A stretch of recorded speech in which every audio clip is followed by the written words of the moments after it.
계속 보겠습니다.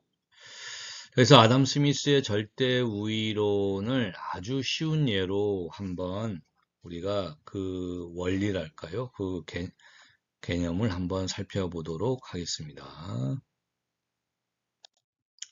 자, 예를 들어 보면은요. 국가 A와 국가 B가 모두 와인은 술입니다. 그리고 클로스, 천은 옷감이죠. 어떤 옷을 만드는 옷감. 국가 A와 국가 B가 모두 와인과 천을 생산한다고 가정해보자. 국가 A는 와인 한 병을 만드는데 10시간, 천 한 필을 만드는데 5시간이 걸린다. 여기서 필이라는 말은 옷감의 단위입니다. 한국어로 필이라 그러는데 천 한 필을 만드는데 5시간이 걸린다. 국가 B는 와인 한 병을 만드는데 8시간, 천 한 필을 만드는데 12시간이 걸린다. 누가 절대 우위를 가지고 있는가? 와인에 대해서 국가 B가 더 빠르죠. 8시간이면 만듭니다. 반면에 A 국가는 10시간이고요. 따라서 국가 B가 와인에 대해서 절대 우위를 가지고 있습니다. 클로스에 대해서는 국가 A가 더 빠르죠. 5시간이면은 천 한 필을 만듭니다. 반면에 국가 B는 12시간 걸리죠. 따라서 국가 A가 천에 대해서 절대 우위를 가지고 있습니다. 그래서 아담 스미스에 따르면 국가 A는 천 클로스 생산에 특화하고 이를 수출해야 하며 국가 B는 와인 생산에 특화하고 이를 수출해야 합니다. 그런 다음 두 나라는 무역을 하게 되고 더 낮은 비용으로 재화를 얻음으로써 서로 이익을 얻게 됩니다. 이게 이제 아주 쉬운 예를 가지고서 아담 스미스의 절대 우위론의 기본적인 아이디어를 생각을 설명해 본 거였습니다. 자, 그 다음에 이제 자유무역의 아주 기초적인 이론으로 많이 소개되는 게 이제 데이비드 리카르도의 비교 우위론입니다. 비교 우위론. 자, 데이비드 리카르도, 이 사람은 영국 사람인데요. 이 데이비드 리카르도는 한 국가가 모든 재화에 대해서 절대 우위를 갖는 상황에서의 어떤 무역과 관련된 그런 상황을 다루었습니다. 데이비드 리카르도 1772년에 태어나서 1823년에 돌아가신 분입니다. 영국 사람인데요. 이 데이비드 리카르도의 비교 우위론, Comparative Advantage라고 하는 영어로는 비교 우위론에 따르면 한 국가는 자신이 가장 효율적으로 생산할 수 있는 재화들의 생산에 특화하고 상대적으로 덜 효율적으로 생산할 수 있는 재화들은 수입해야 한다고 주장하였습니다. 자, 이는 그 국가가 설령 어떤 재화를 다른 국가들보다 더 효율적으로 생산할 수 있더라도 이를 국내에서 생산하기보다는 수입하는 것이 더 바람직할 수 있다는 걸 의미한다는 거예요. 그걸 의미합니다. 자, 이는 한 나라가 모든 재화를 다른 나라보다 더 효율적으로 생산할 수 있더라도 일부 재화는 국내에서 생산하기보다는 수입하는 것이 더 이익이 된다, 나을 수 있다는 것을 의미한다는 것입니다. 이게 이제 비교 우위론의 생각입니다. 그래서 마찬가지로 데이비드 리카르도라는 분의 위키 백과에 소개하고 있는 웹사이트 주소고요. 이분입니다. 이분 초성화 데이비드 리카르도고요. 이 데이비드 리카르도라는 분이 이 비교 우위론의 어떤 기본적인 생각일까 이거를 소개한 그 책이 이 책입니다. The Principles of Political Economy and Taxation. 정치 경제와 어떤 세금을 부과하는 것, 세금 정책의 원칙이라는 책이에요. 이 책을 집필해서 출간했는데 이 책에 좀 이런 비교 우위론의 기본적인 생각들이 담겨 있다고 합니다. 자, 그럼 비교 우위론도 마찬가지로 아까 아담 스미스의 절대 우위론과 마찬가지로 아주 기본적인 아주 쉬운 예를 가지고서 한번 그 원리랄까 생각을 한번 살펴보도록 하겠습니다. 자, 이 비교 우위론으로 국가끼리 무역이 일어나는 현상을 설명하기 위해서는 또 기회비용, opportunity cost라는 개념이 좀 필요하고 이 opportunity cost, 기회비용이라는 개념을 좀 알 필요가 있습니다. 그래서 비교 우위란 comparative advantage, 비교 우위란 한 나라 또는 개인이 모든 것을 더 잘 만들 수 있더라도 생산할 수 있더라도 기회비용, opportunity cost가 가장 낮은 재화를 생산해야 한다. 그래야 이익이 된다는 것입니다. 그러한 의미라고 할 수 있고요. 즉, 전반적으로 가장 잘하는 것이 중요한 것이 아니라 다른 선택지에 비해 상대적으로 더 효율적인 분야에 집중하는 것이 핵심적이다라고 얘기할 수 있습니다. 즉, 전반적으로 가장 잘하는 것이 중요한 것이 아니고 다른 선택지에 비해 상대적으로 더 효율적인 분야에 집중하는 것이 핵심적인 것이다. 겁니다. 자, 여기서 기회비용이라는 것은, 기회비용이라는 것은 어떤 선택을 할 때 포기하게 되는 다른 선택의 어떤 value, 가치다는 겁니다. 그러니까 우리가 어떤 선택을 한다는 것은 선택할 수 있는 다른 것을 포기하는 거예요. 포기하는 겁니다. 그래서 우리가 기회비용, opportunity cost라는 것은 어떤 선택을 할 때 포기하게 되는 다른 선택, 특별히 다른 선택의 어떤 value, 그거를 우리가 기회비용이라고 하는 것이죠. 그리고 이거를 이제 조금 다른 측면에 설명하면, 즉 선택하지 않은 가장 좋은 대안의 어떤 value, 가치를 의미한다라고도 할 수 있습니다. 근데 뭐 보통은 opportunity cost, 기회비용이라는 건 어떤 선택을 할 때 포기하게 되는 다른 선택, 혹은 다른 선택의 value다. 이렇게 생각하시면은 됩니다. 그래서 비교 우위란 한 나라 또는 개인이 모든 것을 더 잘 생산할 수 있더라도 다른 나라에 비해서 기회비용, 즉 어떤 선택을 할 때 포기하게 되는 다른 선택의 value, 이게 가장 낮은 재화를 생산해서 다른 나라에 수출하는 게 유리하다는 거예요. 그렇게 하고 기회비용, opportunity cost가 좀 높은 재화죠. 물론 다른 나라보다는 더 잘 생산할 수 있지만 opportunity cost가 그래도 좀 높은 재화는 다른 나라로부터 수입하는 게 낫다는 겁니다. 그게 핵심적인 내용이에요. 핵심적인 내용입니다. 그래서 이 데이비드 리카르도의 비교 이론도 아주 쉬운 예를 가지고서 한번 우리가 설명해 보도록 하겠습니다. 예시입니다. 두 나라가 있다고 가정해 보자. 국가 A, 국가 B, 나라 A, 나라 B고요. 이 두 나라는 모두 빵과 치즈를 생산하고 있습니다. 자, 이렇게 할 때 빵 한 단위 그리고 치즈 한 단위를 생산하는 데 걸리는 시간입니다. 자, 컨트리 A, 국가 A는 빵 하나를 생산하는데 2시간, 치즈 하나를 생산하는데 1시간 걸립니다. 국가 B는 빵 하나 생산하는데 6시간, 치즈 하나 생산하는데 2시간이에요. 자, 그러니까 지금 국가 A는 빵을 생산하는데도 국가 B보다 2시간, 6시간 더 빨리 생산하죠. 더 적은 비용을 들이고 생산해내고 있고, 치즈를 생산하는데도 국가 A는 국가 B보다 1시간, 2시간이니까 더 적은 시간을 가지고 생산해내죠. 그러니까 국가 A는 빵 생산과 치즈 생산에서 모두 국가 B에 비해서 절대 우위를 가지고 있습니다. 절대 우위를 가지고 있어요. 그러니까 국가 A는 빵과 치즈 두 상품 모두 다 더 적은 비용으로 더 빨리, 더 적은 시간으로 생산합니다. 즉, 두 상품 모두에서 절대 우위를 가지고 있습니다. 자, 이러한 경우에, 자, 그러면 국가 A하고 국가 B가 빵과 치즈에 대해서 무역을 하지 않는 것이 무역을 하는 것보다 더 이익인가? 이 질문에 대해서는 그렇게 간단한 문제가 아니라는 겁니다. 국가 A가 빵과 치즈를 생산하는 데 있어서 두 상품 모두 절대 우위를 가지고 있으니까 더 적은 비용으로 더 적은 시간을 가지고 생산해낼 수 있으니까 국가 A, 국가 B는 무역이 이루어지지 않는다. 무역을 하지 않는 게 더 낫다. 이렇게 주장할 수 있냐는 거예요. 그렇게 간단한 문제가 아니라는 것입니다. 그거는 왜 그러냐면은 비교 우위의 어떠한 것을 더 비교해 볼 필요가 있다는 거예요. 자, 그래서 자, 이번에는 절대 우위가 아니고 비교 우위를 한번 살펴보자는 겁니다. 국가 A, 국가 B의 빵과 치즈를 생산하는 데 있어 가지고 절대 우위가 아니고 비교 우위를 비교해 보자. 그러면 비교 우위를 비교해 보기 위해서는 아까 opportunity cost죠. 기회 비용을 살펴봐야 돼요. 기회 비용을 살펴봐야 됩니다. 자, 그래서 그 비교 우위를 살펴보기 위해서는 기회 비용이죠. opportunity cost를 살펴봐야 되니까 우리가 이렇게 물어볼 수 있어요. 각 나라가 어떤 상품을 만들 때 포기하는 것은 무엇인가? 이걸 살펴볼 필요가 있습니다. 지금 현재 국가 A, 국가 B 모두 빵과 치즈를 생산하죠.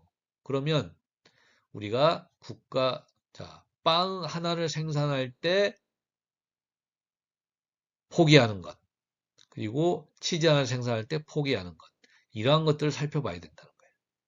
opportunity cost, 기회비용을 살펴봐야 된다는 겁니다.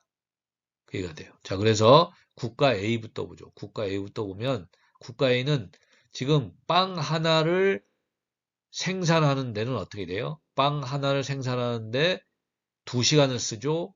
2시간을 쓰면 어떻게 됩니까?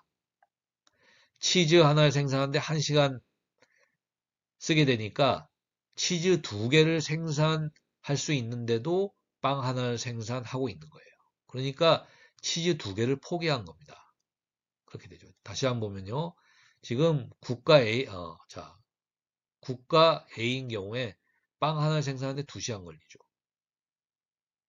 그러면 국가 A가 빵 하나 생산하는데 2시간 쓰니까 치즈 하나 생산하는데 1시간이면 치즈 하나 만들죠. 그러니까 치즈 2개를 만들 수 있는 2시간을 빵 하나 만드는데 쓰고 치즈 2개 만드는 건 포기하는 겁니다. 이렇게 되는 거예요. 자, 그렇게 하고, 자, 이번에는 치즈 1개입니다. 자, 그러니까 국가 A 경우에, 자, 치즈 하나를 만든다. 이렇게 쓸 경우는 1시간을 쓰죠. 자, 1시간을 쓰니까 어떻게 돼요? 이 1시간은 빵 하나를 만드는데 2시간 걸리니까 0.5개의 빵을 만들 수 있는 거죠. 1시간을 쓰면. 자, 2시간 걸리면 빵 하나 만드니까 1시간 쓴 거니까 0.5개의 빵을 만들 수 있는데 그걸 포기한 거예요. 그렇게 됩니다. 자, 그래서 다시 한번 보면요. 국가 A인 경우에 치즈 하나를 만드는데 1시간을 쓰죠. 1시간을 썼다는 거는 우리가 빵 하나 만드는데 2시간 걸리니까 0.5개의 빵을 만들 수가 있는데 1시간으로 그걸 포기하고 치즈 하나를 생산한 겁니다. 따라서 치즈 하나를 생산하는데 1시간 쓴 거는 우리가 그 기회비용은 빵 0.5개를 포기한 것 같다는 거예요. 그렇게 되고요. 자, 그 다음에 국가 B인 경우입니다. 자, 그러니까 국가 B인 경우에 빵 하나를 만드는데 6시간이나 걸리죠. 그럼 6시간 써서 빵 하나를 만들었다면 치즈 하나 만드는데 2시간 걸리니까 치즈 3개나 만들 수가 있는데 빵 하나 만드는데 써버렸다는 거예요. 따라서 치즈 3개를 포기한 겁니다. 이게 기회비용이 되는 거고. 자, 그 다음에 국가 B인 경우에 치즈 1개를 만드는데 2시간을 썼죠. 2시간 썼다는 거는 빵 하나를 만드는데 6시간이나 걸리니까 어떻게 돼요? 자, 치즈 하나 만드는데 2시간 썼으니까 2시간 쓴 거는 빵 하나 만드는데 6시간 걸리죠. 따라서 2 나누기 6, 빵 0.33개를 만들 수 있는 걸 포기한 겁니다. 자, 치즈 하나 만드는데 2시간 걸리죠. 그래서 2시간 써버렸다는 거는 빵 하나 만드는데 6시간 걸리니까 0.33개의 빵을 만들 수 있는 것을 포기한 거예요. 따라서 빵 0.33개가 기회비용이 되는 겁니다. 이렇게 돼요. 자, 그래서 지금 국가 A와 국가 B를 비교했을 때 빵 하나를 만드는데 포기하는 것. 꽃을 만드는 것과 해서 포기한 거죠. 그 기회비용은 국가 A는 빵 하나를 만드는 데 있어서 기회비용은 치즈 2개가 되고 국가 B는 빵 하나를 만드는 데 있어서 치즈 3개가 기회비용이 되는 거죠. 따라서 국가 A는 빵 하나를 만드는 데 있어서 기회비용이 국가 B보다 더 적습니다. 포기하는 게 더 적다는 거예요. 치즈를 생산할 수 있는 걸 포기하는 건데 그 생산하는 게 더 적은 거고. 그 다음에 그 다음에 치즈 1개로 봤을 때는 어떻게 돼요? 국가 A인 경우에 치즈 하나를 만드는데 빵 0.5개를 포기하는 거죠. 반면에 국가 B인 경우에 치즈 1개 만드는데 빵 0.33개를 포기하는 겁니다. 따라서 치즈 1개 생산하는 것 관련해서는 국가 B가 빵 0.33개를 포기하니까 빵 0.5개를 포기하는 국가 A보다 더 적은 기회비용이 발생하는 겁니다. 그렇게 돼요. 따라서 기회비용으로 봤을 때 비교 우위. 빵 하나를 생산하는 것과 관련해서 비교 우위는 어느 국가에 있습니까? 기회비용이 더 적은 거죠. 포기해야 하는 치즈의 양이 더 적은 국가 A가 빵 하나를 만든 데서 비교 우위가 있고, 그 다음에 치즈 한 개를 생산하는 데 있어서 비교 우위는 어떻게 돼요? 국가 B가 어떻게 됩니까? 더 기회비용이 적죠. 국가 B는 치즈 하나를 만드는데 빵 0.33개를 포기하는데, 국가 A는 치즈 하나를 생산하는데 빵 0.5개나 포기해야 되기 때문에 국가 B가 치즈 한 개를 생산하는데 포기하는 기회비용이 더 적은 겁니다. 따라서 치즈에 대해서는 국가 B가 더 비교 우위가 있는 거죠. 따라서 국가 A는 빵에 대해서 비교 우위가 있으니까 빵을 생산해서 국가 B에 수출하면 되고, 국가 B는 치즈를 생산하는데 비교 우위가 있으니까 치즈를 생산해서 국가 A에 수출하면 됩니다. 이렇게 했을 때 어떻게 돼요? 무역의 이익이 발생한다는 겁니다. 이익이 발생해요. 이익이 발생합니다. 그러니까 즉 국가 A가 빵이나 치즈 생산하는 데 있어서 더 적은 비용, 더 적은 시간을 가지고 만들어요. 그러니까 빵하고 치즈 생산하는데 모두 절대 우위를 갖고 있더라도 우리가 어떻게 됩니까? 비교 우위라는 개념으로 여기선 기회비용이라는 개념을 도입해서 더 적은 기회비용, 포기해야 되는 게 더 적은 거죠. 그러한 어떤 제품이나 이걸 선택해서 그거는 수출하고 그렇지 못한 거는 수입하는 때 이익이 발생한다는 겁니다. 무역이 일어날 수가 있다는 거예요. 그게 비교 우위론입니다. 그래서 이거 다 교수님이 설명한 거죠. 국가 A는 치즈 2개를 포기하고 국가 B는 치즈 3개를 포기한다. 그래서 국가 A가 빵에 대해서 비교를 가진다. 치즈에 대해서는 국가 A는 빵 0.5개를 포기하고 국가 B는 빵 0.33개를 포기한다. 따라서 국가 B가 치즈에 대해 비교 우위를 가진 거죠. 그러니까 어떤 opportunity cost, 기회비용, 포기하는 것과 관련된 value입니다. 기회비용이 적은 겁니다. 적은 재화를 특화해서 생산하는 거예요. 그래서 수출하고 기회비용이 좀 더 많은 것, 포기하는 밸류가 더 높은 그런 재화는 상대국으로부터 수입하는 겁니다. 두 가지 재화 모두 다 절대 우위를 갖고 있다고 하더라도 그렇게 했을 때 무역이 일어나고 그렇게 무역을 했을 경우에 상대국 국가들이 다 이익이 발생한다는 거예요. 이게 비교 우위론입니다. 그거예요. 자, 그렇다면 어떻게 생각하는가? 어떻게 해야 되는가? 국가에는 빵 생산에 특화해야 되고, 국가 B는 시 생산에 특화해야 됩니다. 그런 다음 무역을 하면 두 국가 모두 각자의 것을 직접 만들었을 때보다는 더 많은 이익을 얻을 수가 있다는 것입니다. 자, 요약하면요. 비교 우위라는 것은 더 낮은 기회비용이 발생하는 어떤 재화, 그거를 특화해서 그거를 수출하고, 좀 더 높은 기회비용이 발생하는 것. 그 재화는 상대국으로부터 수입하는 것. 그렇게 됩니다. 비교 우위. 그래서 한 나라가 모든 것을 더 잘하더라도, 절대 우위를 갖고 있다고 하더라도, 무역을 통해 양쪽 모두 이익을 얻을 수 있다는 거예요. 한 나라가 거래하는 재화에 대해서 모두 더 잘하더라도, 더 적은 비용으로 생산할 수 있다고 하더라도, 더 효율적으로 생산할 수 있다고 하더라도, 절대 우위를 갖는다고 하더라도, 그러할 때에도 무역을 하면은 양 국가 모두 이익을 얻을 수가 있다는 거예요. 그런 경우들이 있다는 것입니다. 다른 것들과 비교했을 때 자신이 가장 잘 하는 분야에 특화하고 나머지는 무역을 통해서 얻는 것이 바람직하다는 것입니다. 자, 이게 비교 우위론의 기본적인 생각입니다.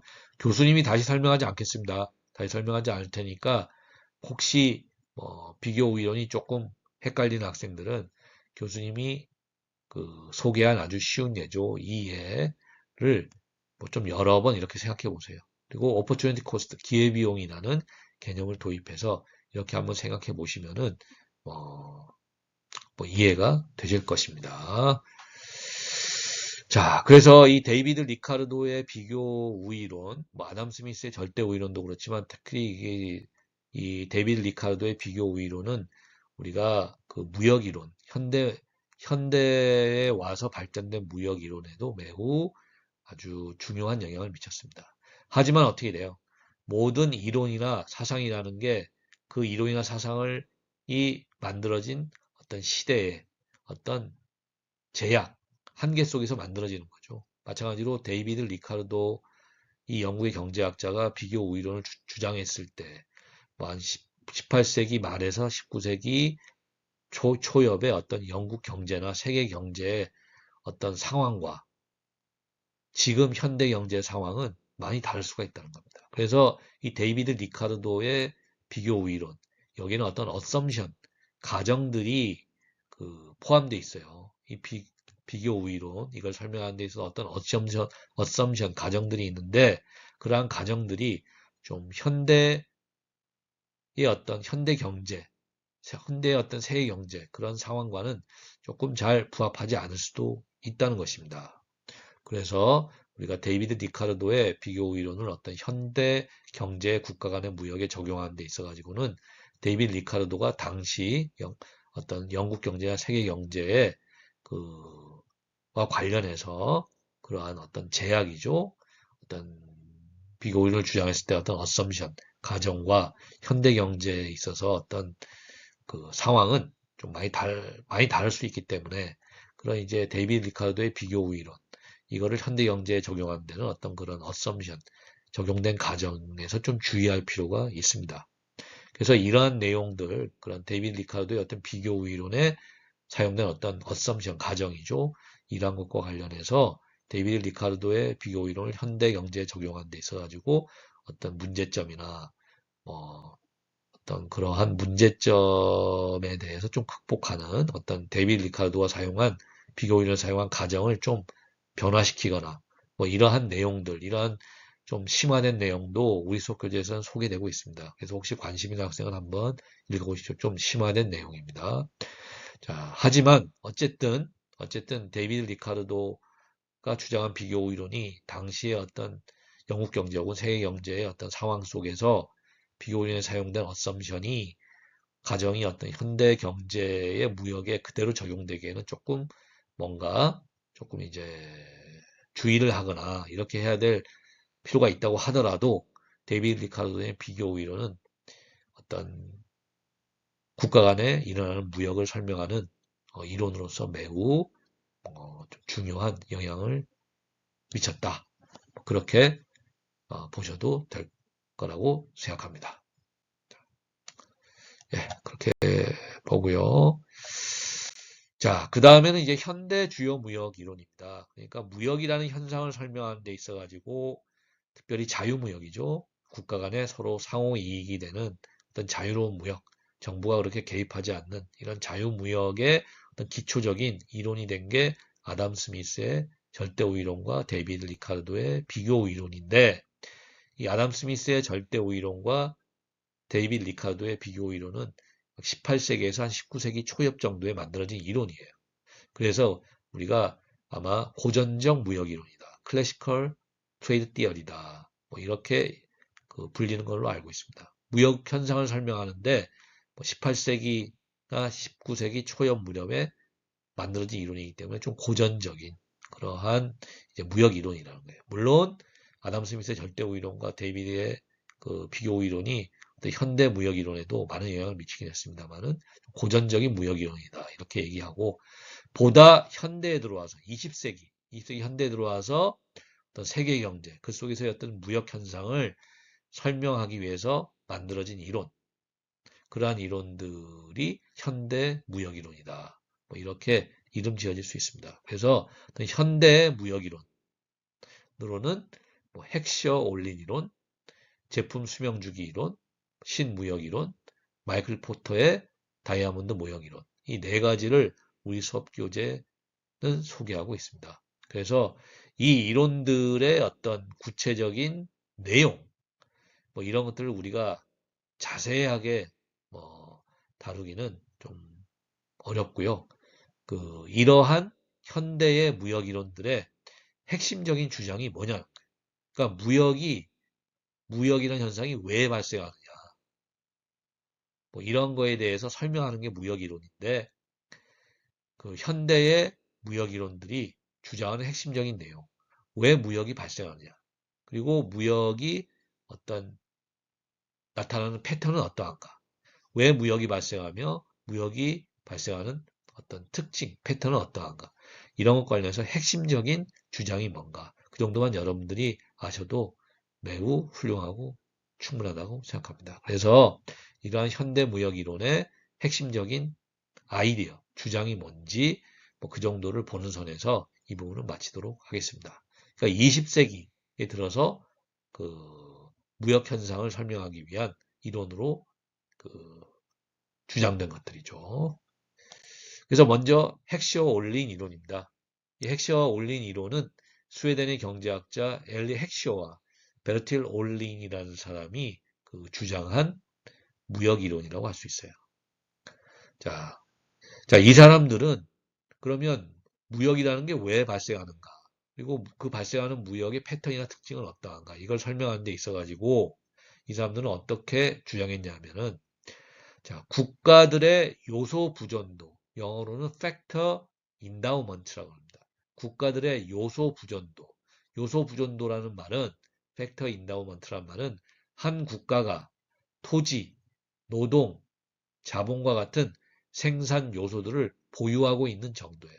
어떤 국가는 토지를 많이 보유하고 있고, 어떤 국가는 노동을 많이 보유하고 있고, 어떤 국가는 자본을 많이 보유하고 있다는 겁니다. 그러니까 국가들이 어떤 생산 요소로서의 토지, 노동, 자본을 보유하고 있는 정도, 요소 구전도가 달라요.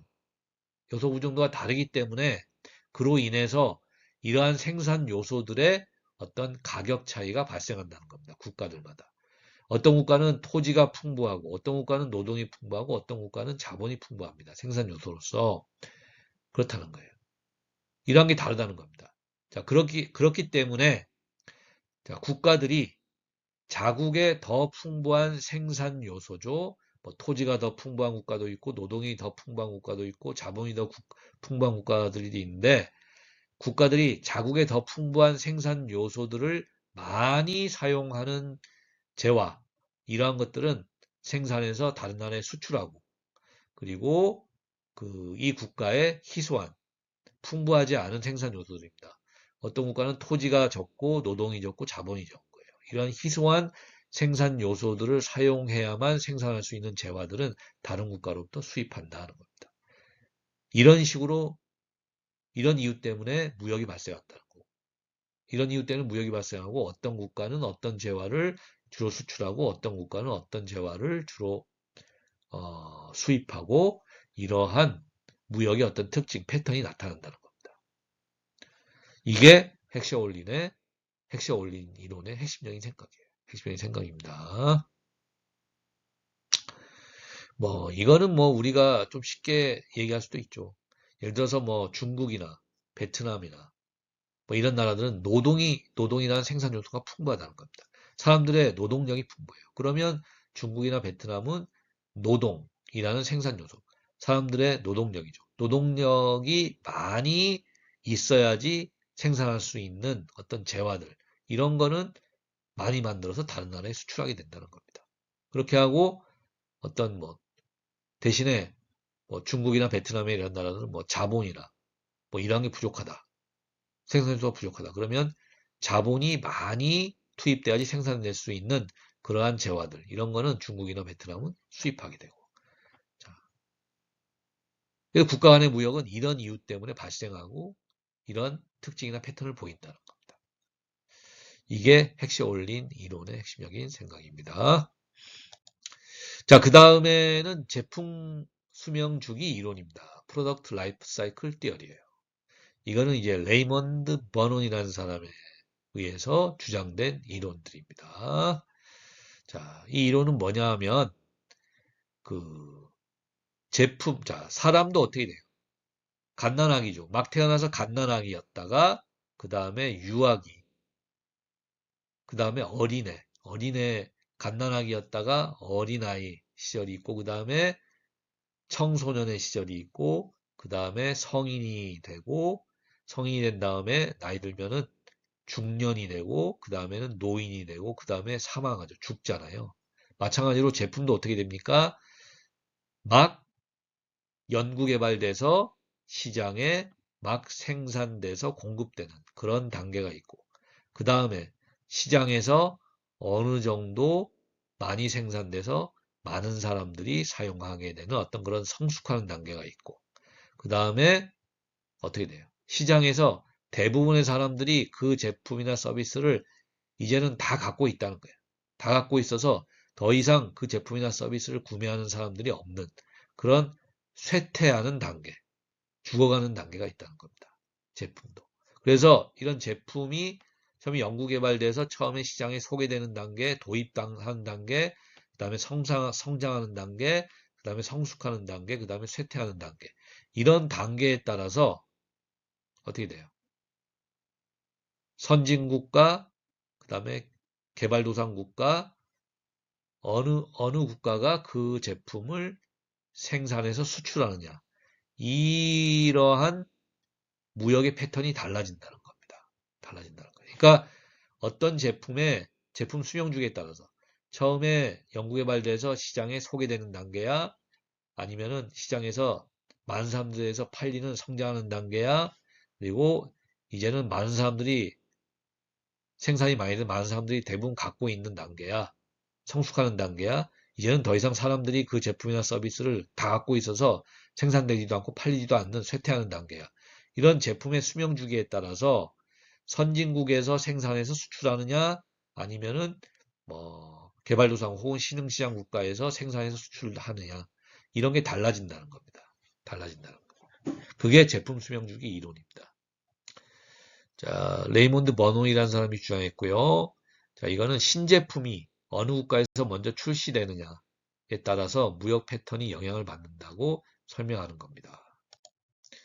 그래서 이 레이몬드 버논이라는 사람 주장에 따르면 자, 미국 시장, 미국이란 나라의 미국 시장의 규모와 미국 시장의 어떤 부유함은 미국 기업들에게 신제품 생산에 강한 인센티브를 제공했습니다.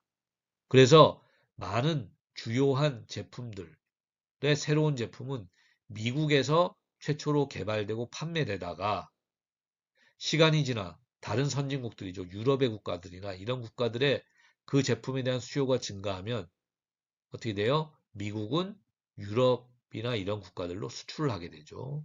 수출을 하게 됩니다. 자, 그렇게 하다가 어떻게 돼요? 이제 그 제품이 시장에서 많은 사람들에 의해서 구입되고 사용됩니다. 성숙하게 돼요. 그렇게 하고 더 이상 그 제품이 시장에서 사람들에 의해서 구입이 안 되는 거예요. 사람들이 다 갖고 있어가지고. 그렇게 성숙하고 쇠퇴하는 단계로 이르면 어떻게 돼요? 그렇게 했을 경우에는 어떻게 됩니까? 개발도상국 이런 데로 이전된다는 거예요. 이전된다는 겁니다. 그런 얘기예요. 그러니까 뭐 이 얘기는 예를 들면은 뭐 어떤 복사기다, 우리 카피 머신이다 그러면은 자 이런 게 미국 시장이 규모도 많고 미국 시장에서 어떤 뭐 카피 머신, 복사기나 이런 제품을 개발해서 판매하면 부유한 거 이런 걸 많이 얻을 수 있기 때문에 이런 미국 기업들이 새로운 제품을 연구개발해서 생산하는 강한 인센티브를 가지고 있었다는 거예요. 따라서 미국에서 카피머신, 뭐 복사기라든지 이런 주요한 많은 신제품들이 개발되고 판매됐습니다. 자, 그렇게 되다가 어떻게 돼요? 그렇게 되다가, 그러니까 처음에 뭐 카피머신, 복사기나 이러한 신제품들이 처음 연구개발돼서 시장에 판매할 땐 가격도 비싸죠. 그래서 비싼 가격으로 미국에서 많이 팔리다가 어떻게 돼요? 이제 점차 사람들이 많이 사용하게 되면 어떻게 돼요? 사용하게 되면 다른 선진국, 유럽이나 이런 데서도 수요가 증가하게 되죠. 따라서 미국이 카피머신, 복사기 이런 거를 수출하게 됩니다. 수출하게 돼요. 수출하게 되죠. 수출하게 되면 어떻게 됩니까? 수출하게 되면은 그 카피머신, 복사기를 생산하는 공장이나 이런 게 처음엔 미국에 있다가 이제는 다른 선진국, 유럽 쪽으로 옮겨간다는 거예요. 옮겨갑니다. 옮겨가고 그렇게 되고 그래서 이제 다른 선진국에서 유럽이나 이런 데서 카피머신, 복사기나 이런 거를 생산하고 또 뭐 수출하고 이런 식으로 되다가 그 다음에 카피머신, 복사기 이런 새로운 제품들이 이제는 시장에서 성숙 단계예요. 성숙 단계. 많은 사람들이, 많은 기업들이 복사기 이런 걸 하나씩 다 갖고 있어요. 그러면 어떻게 됩니까? 이제는 가격 경쟁이 돼요. 가격 경쟁. 가격 경쟁이 됩니다. 그래서 더 싼 가격으로 카피머신, 복사기를 만들 수 있는 게 경쟁력이 원천이 되죠. 원천이 됩니다. 가격 경쟁을 하게 된다는 거예요. 그러면 어떻게 됩니까? 카피머신을 만드는 데 있어 가지고 임금이죠. 어떤 임금이라든지 인건비 이런 것들이 싼 개발도상국이나 신흥시장으로 공장이 이전되는 거예요. 공장이 이전돼서 더 싸게 카피머신, 복사기나 신제품을 만들게 된다는 겁니다.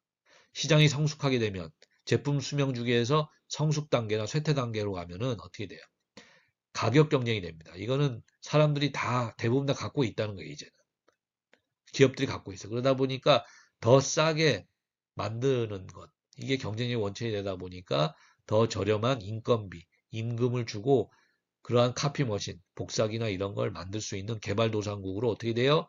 생산하는 공장이 이전되고 생산 공장이 이전되면 어떻게 돼요? 이제는 개발도상국, 신흥시장, 그런 국가, 인건비가 싼 국가, 임금이 싸서 더 싼 카피머신, 복사기를 만들 수 있는 그런 국가로 생산 공장이 이전되고 그 국가에서 생산 공장이 이전되면 그 국가에서 이번에는 어떻게 됩니까? 더 값싼 복사기나 카피머신이 미국이나 이런 선진국으로 역수출되는 이런 무역의 패턴이 보인다는 것입니다.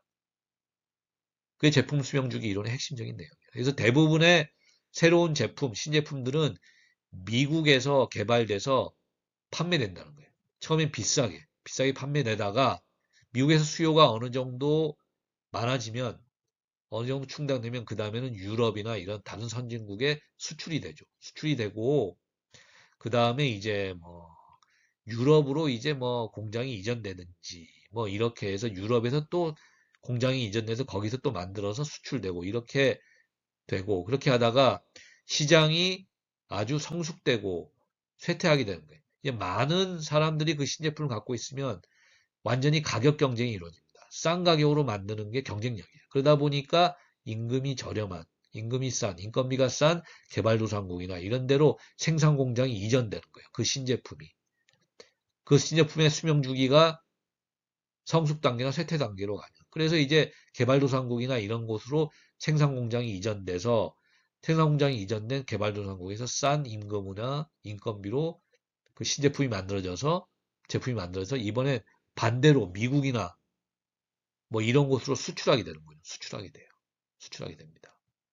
자, 이런 식으로 수출과 관련된 어떤 무역 패턴이 제품의 수명 주기에 따라서 처음에 도입 단계에는 미국이나 이런 선진국에서 이제 다른 유럽이나 개발도상국으로 수출하는데 그 신제품의 수명 주기가 오래되면 성숙하거나 쇠퇴 단계로 가면은 이번에는 반대로 개발도상국이나 이런 데서 생산 공장이 이전되면서 개발도상국이 이런 데서 반대로 미국이나 이런 데로 수출하게 된다는 겁니다.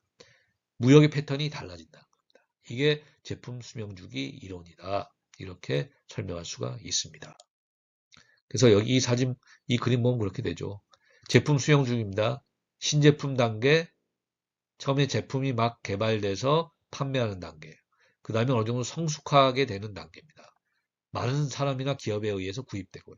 그 다음에 성숙하고 쇠퇴하는 단계예요. 완전히 표준화된 단계입니다.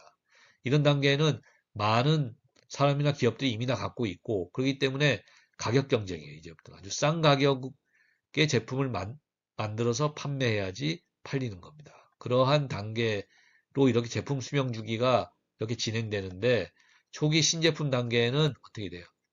미국이나 이런 선진국에서 주로 수출을 하게 되고 그렇게 되죠. 그렇게 되고 어떻게 됩니까? 그 다음에 제품 수명 주기가 후반기로 가면은 성숙이나 쇠퇴하는 단계로 가면은 완전히 가격 경쟁력 중심이 되니까 개발도상국이나 이런 국가로 어떻게 됩니까? 생산 공장이나 이런 게 이전된다는 거예요. 더 싸게 만들기 위해서. 더 저렴한 인건비나 임금이나 이런 걸 바탕으로 해서 싸게 만드는 게 경쟁력이 되는 거죠. 그렇게 성숙이나 쇠퇴 단계로 가면. 그래서 그때는 개발도상국에서 반대로 미국이나 이런 선진국으로 수출하는 이러한 무역의 패턴이 보인다는 것입니다. 자, 그래서 어떤 국가가 어떤 제품을 수출하느냐, 그리고 어떤 국가가 어떤 제품을 수입하느냐, 이거는 그 제품의 제품 수명 주기에 영향을 받는다는 거예요. 그래서 어떤 제품이 처음 만들어졌을 때는 선진국에서 만들어져서 다른 선진국이나 개발도상국으로 수출하는 이런 현상이 있는데 그 새롭게 만들어진 제품이 성숙이나 쇠퇴 단계로 가면 완전히 가격 경쟁 중심이 되기 때문에 인건비나 임금이 싼 개발도상국이나 이런 것으로 생산 공장이 이전되면서 반대로 개발도상국에서 미국이나 아니면은 뭐 유럽이나 이런 선진국으로 수출되는 이러한 패턴이 보인다는 겁니다. 그게 이제 제품 수명 주기 이론이라고 할 수 있습니다. 뭐 교수님이 크게 그렇게 잘못 설명하지는 않은 것 같습니다.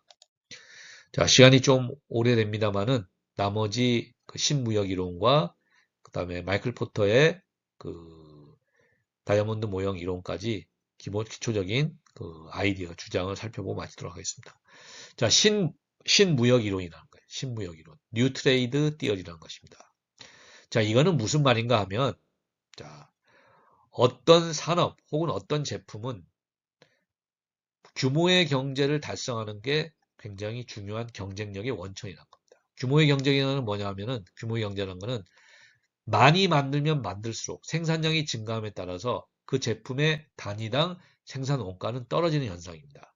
그러니까 어떤 제품을 많이 만들면 많이 만들수록 그 제품 하나를 만드는 데 들어가는 생산 원가가 떨어집니다. 그래서 많이 만들면 만들수록 제품 단위당 생산 원가가 떨어지니까 더 싸게 만들 수 있죠.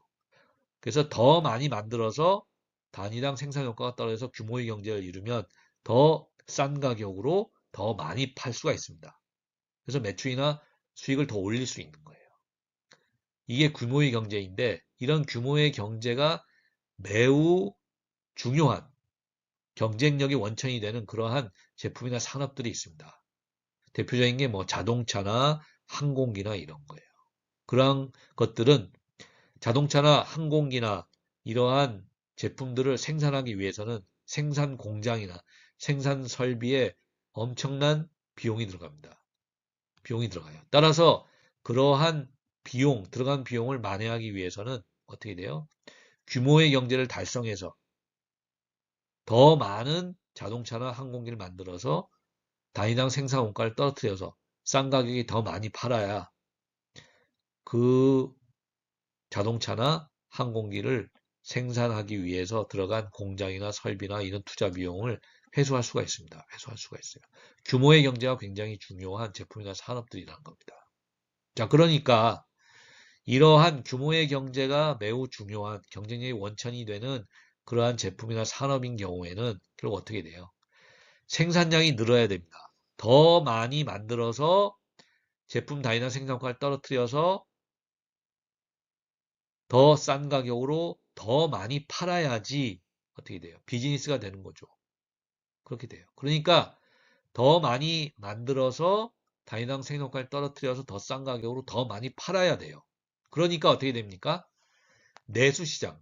어떤 국가의 내수시장만으로는 이 규모의 경제를 달성하기가 어려워요. 규모의 경제가 달성하기가 어렵고 그래서 수익이 맞을 수가 없다는 겁니다. 규모의 경제를 달성하지 못하면 수익이 많을 수가 없어요.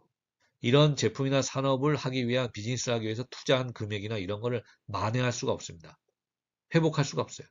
비즈니스를 할 수가 없다는 거예요. 그러니까 이런 규모의 경제가 매우 중요한 그러한 경영의 원칙인 그러한 제품이나 산업인 경우에는 더 많이 만들어서 단위당 생산효과를 떨어뜨려서 더 많이 팔아야 됩니다. 따라서 내수시장만으로는 좁아서 비즈니스를 할 수가 없다는 거예요. 그러니까 결국 다른 국가 시장에까지 팔아야 되는 겁니다. 더 많이 만들어서 생산량을 늘려서 단위당 생산효과를 떨어뜨려서 더 많이 팔아야지 투자한 그 많은 비용이나 이런 걸 회수할 수가 있고 비즈니스 할 수가 있다는 거예요. 따라서 내수시장만 가지고는 그 수요를 충당할 수가 없어요. 그래서 다른 국가 시장, 여러 국가 시장, 글로벌 시장에 팔아야 되는 거예요. 그만큼 더 많이 만들어서 단위당 생산효과를 떨어뜨려서 규모 경제를 늘려서 더 많이 팔아야지 투자 비용이나 이런 걸 회수할 수 있다. 비즈니스가 된다는 겁니다. 그래서 무역이 발생된다는 게 이 신무역 이론의 핵심적인 내용이에요. 그래서 왜 어떤 국가가 어떤 제품을 다른 나라에 수출하느냐, 무역을 하느냐. 그 이유는 그 제품이나 산업이 규모의 경제를 달성해야지 비즈니스가 된다는 거예요. 수익이 난다는 거죠. 그래서 규모의 경제를 달성하기 위해서는 더 많이 만들어서 단위 생산 원가를 떨어뜨려서 더 많이 팔아야 되니까 그 기업이 그 제품에 대한 내수 시장에서 어떤 그 제품을 팔아가지고는 규모의 경제를 달성할 수가 없습니다. 다른 국가, 글로벌 시장, 다른 여러 국가에 팔아야 되는 거예요. 그래서 생산량을 그 정도로 늘려서 단위당 생산원가를 떨어뜨려서 규모의 경제를 이루고 그래서 더 싼 가격으로 더 많은 국가의 시장에 팔아야지 어떻게 돼요? 비즈니스가 되는 겁니다. 그 제품을 생산하기 위해서 들어간 많은 투자 설비와 비용이나 이런 것들을 만회할 수 있고 그랬어요. 그래서 다른 나라에 그 제품을 수출하게 된다는 거예요. 그게 신무역 이론의 핵심적인 내용이라고 할 수 있습니다. 내수시장에서 많은 비즈니스 할 수가 없다는 거예요. 이게 이제 핵심적인 그 내용이라고 할 수 있고요.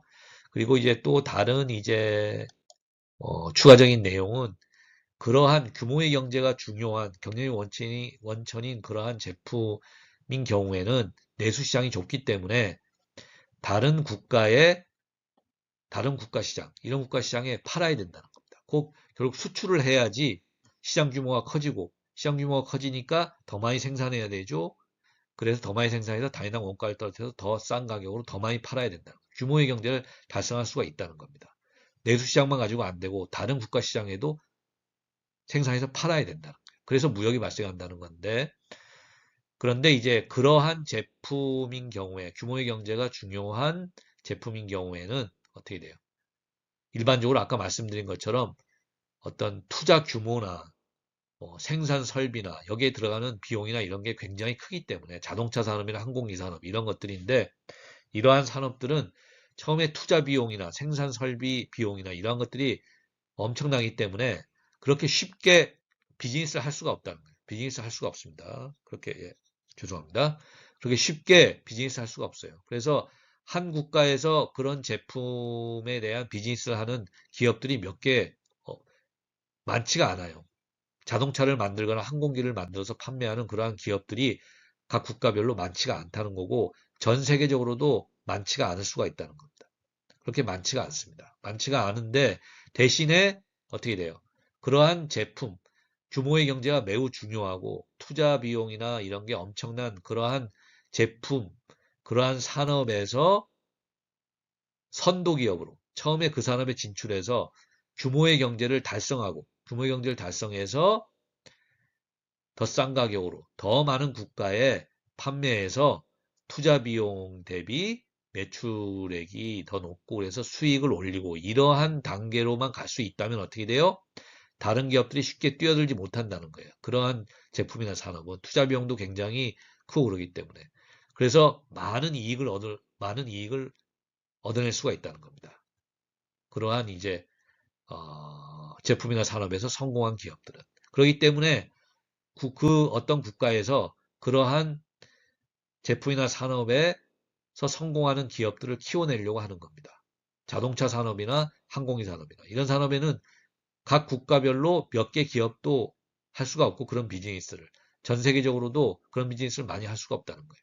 그런데 그런 비즈니스에서 성공하면 투자 비용이 매우 높고 그렇지만은 어떤 규모의 경제를 달성해서 어떤 수익을 창출할 수 있는 이러한 단계까지 가면은 많은 기업들이 전 세계적으로 그런 비즈니스 할 수 없기 때문에 어떤 좀 독점이라고 할까요? 이러한 거기서 오는 많은 이익을 얻어낼 수가 있습니다. 그래서 각 나라에서 자동차 산업이나 항공기 산업이나 이러한 산업의 기업들에 대해서는 전략적으로 여러 가지 지원도 해주고 그런 식의 어떤 정책을 실시하기도 한다는 겁니다. 그러한 게 이제 두 번째 신무역 이론의 내용이라고 할 수 있어요. 그런 내용이 핵심적인 내용이고요. 그래서 신무역 이론의 핵심적인 내용은 무역은 왜 일어나는가? 왜 특정 국가에서 혹은 특정 국가의 기업이 특정 제품을 다른 국가에 수출하는가? 왜냐하면 그 제품은 규모의 경제를 달성해야 되기 때문에 규모의 경제가 경쟁력이 원천이기 때문에 더 많이 생산해서 단위당 원가를 줄여서 보다 싼 가격으로 더 많이 팔아야지 비즈니스가 되는 거예요. 투자 비용도 매우 높고. 그래서 국내 시장만 가지고는 좁다는 겁니다. 그걸 이룰 수가 없어요. 따라서 해외 시장에까지 그 제품을 생산해서 판매해야 됩니다. 그래서 무역이 일어난다는 거예요. 그게 이제 신무역 이론의 핵심적인 내용이라고 할 수가 있습니다. 이 정도 내용으로 아시면 되겠습니다. 교수님이 크게 그렇게 잘못 설명한 부분은 없습니다. 자, 마지막입니다. 마지막으로 현대무역이론의 마지막으로 이제 마이클 포터의 다이아몬드 모형 이론이에요. 자, 이거는 무슨 이론인가 하면 마이클 포터 교수는 그 하버드 대학에 있는 교수님인데 왜 인터내셔널 컴피티션 국제 경쟁에서 국가마다 성공과 실패가 나타나는가를 연구한 겁니다. 그래서 한 국가의 국내 기업들이 경쟁 우위를 촉진하는 것 혹은 저해하는 4가지 주요 조건들을 발견했어요. 자, 이 말은 무슨 말인가? 자, 어떤 국가는 국제 경쟁에서, 국제 무역에서 어떤 산업에 대해서 경쟁력이 있고, 또 어떤 국가는 국제 경쟁에서 혹은 국제 무역에서 어떤 산업에서 경쟁력이 있다는 겁니다. 다른 말로 하면, 자, 국제 무역에서 어떤 국가는 어떤 제품을 수출하고, 어떤 국가는 어떤 제품을 수출하는데, 그 말은 뭐냐 하면은, 어떤 국가는 그 제품과 관련된 산업에서 경쟁력이 있고 경쟁력이 있다는 거예요. 그래서 국제무역에서 어떤 국가가 어떤 제품을 수출한다는 말은 그 제품의 산업에서 경쟁력이 있다는 거예요. 자, 그러면 그 국가가 그 제품에서 혹은 그 제품 산업에서 경쟁력이 있어서 수출하게 되는 건데 경쟁력이 원천이 어디서 나오냐는 겁니다. 그거를 마이클 포터 교수가 여러 국가의 산업들을 연구한 결과 밝혀냈다는 겁니다. 그래서 어떤 국가의 특정 제품의 산업, 그 산업의 경쟁력이 있어서 그 국가는 그 제품을 수출하게 된다는 거예요. 다른 국가로. 그러면 그 제품 혹은 그 제품 산업의 경쟁력의 원천이 어디서 나오는가? 마이클 포터 교수는 4가지 요인에서 나온다고 했습니다. 그러니까 그 국가의 특정 산업이 경쟁력이 있다. 그렇게 하기 위해서는 이 4가지 요건이 경쟁력이 있어야 돼요. 경쟁 우위가 있어야 됩니다. 잘해야 된다는 거예요. 그러면 그 국가의 그 산업이 경쟁력이 있게 되고 그래서 그 국가의 그 산업의 제품을 다른 국가에 주로 수출하게 되는 거죠. 이런 식으로 무역을 설명하는 겁니다. 그래서 그 국가의 어떤 특정 제품의 산업의 경쟁력이 있기 위해서는 요소 부존도, 그 다음에 수요 조건, 관련 산업 및 지원 산업, 기업 전략, 구조, 라이벌 관계. 이 4가지 요인이 잘 갖춰져 있어야 된다는 거예요. 그 국가의 특정 제품 산업이. 이런 4가지 요건이 그 특정 국가의 제품 산업에 잘 갖춰져 있다면 그 국가는 그 제품 산업, 그 제품을 다른 나라보다 더 경쟁력이 있으므로 그 제품을 다른 나라에 팔게 되는 거죠. 수출하게 된다는 것입니다. 그렇게 이해하시면 되겠습니다. 자, 그러면 여기에 나온 4가지 요인의 개념을 한번 살펴보죠. 첫 번째, 그 국가의 제품, 특정 제품 산업이 경쟁력이 있기 위해서는, 경쟁을 갖기 위해서는 요소 부존도가 좋아야 된다는 거예요. 요소 부존도가 좋아야 한다는 것은 특정 산업에서 경쟁하는 데 필요한 숙련된 노동력이나 사회기반 시설 등과 같이 한 국가의 생산 요소를 보유하고 있는 정도가 좋아야 돼요. 그 제품이나 산업과 관련된 생산 요소, 이거를 보유하고 있는 정도가 좋아야 된다는 것입니다. 그래야 그 제품이나 산업이 경쟁력, 경쟁 우위를 갖고 다른 나라에 팔 수가 있다는 거예요. 수출할 수가 있다. 두 번째는 그 제품이나 산업이 경쟁력, 경쟁 우위를 갖기 위해서는 그 국가가 수요 조건이 좋아야 된다는 겁니다. 수요 조건. 그래서 특정 산업의 제품이나 서비스에 대한 그 국가 내의 국내 수요가 좋아야 된다는 거예요. 좋을 때 그 국가 제품이나 그 산업이 경쟁력 혹은 경쟁 우위를 가질 가능성이 높다는 겁니다. 그 다음에 세 번째로 그 제품이나 산업의 관련 산업 및 지원 산업이 잘 발전돼 있어야 돼요. 발달돼 있어야 됩니다. 이 말은 국제적으로 경쟁력이 있는 부품 산업 혹은 관련 산업이 그 국가에 존재해야 돼요. 그러니까 어떤 제품이나 산업이 그 국가의 제품이나 산업이 경쟁력이 있다. 경쟁 우위가 있어서 다른 국가에 판매하는 거죠. 수출하고 이런 조건이 되려면 그 제품이나 산업과 관련된 어떤 관련된 제품 혹은 지원하는 제품 이런 걸 만드는 사업이나 산업도 잘 발전돼 있어야 된다는 겁니다. 그렇게 할 때 그 제품이나 산업의 경쟁력, 경쟁 우위가 있다. 자, 마지막으로